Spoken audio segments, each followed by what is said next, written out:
Pesantren Tahfiz Kiai Marogan yang berlokasi di Kelurahan Talang Jambe, Palembang, tak hanya sebagai tempat belajar ilmu agama para santri, tapi saat ini ada wisata alam yang dibuka untuk masyarakat umum dengan sejumlah wahana di dalamnya. Wahana yang disediakan seperti flying fox, kolam pemancingan, panahan, dan ada beberapa stand kuliner, serta saung tempat bersantai keluarga menikmati suasana alam. Dibukanya wisata alam di pesantren seluas 1,6 hektar ini untuk melatih santri berwirausaha terlebih di masa pandemi COVID-19. Sementara baru ada 25 dari 100 santri yang mengelola wisata alam yang dibuka pada Juli kemarin tersebut. Dikelola oleh ustadz, oleh santri, jadi memang ini wisatanya kan edukasi, jadi berbasis pendidikan.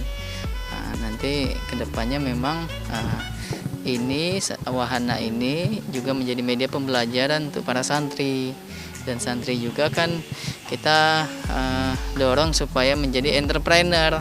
Nah, jadi kegiatan entrepreneur itu ya salah satunya dari kegiatan kunjungan pesantren.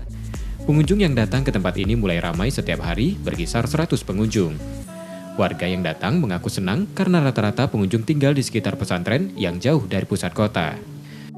Kemarin itu kayak ngelihat postingan di Facebook kan, kayak ini kan emang kayak kami tuh baru sih, emang kami tuh tinggal di sini, emang orang asli di sini, tapi nggak tahu kalau di sini memang ada wisata ya Pondok Marogan ini. Kesannya gimana? Kesan kesini sih kayak ini nih buat tenang gitu Mbak, soalnya kan ini kan nyaman, ini juga kan tempat-tempat anak-anak pesantren.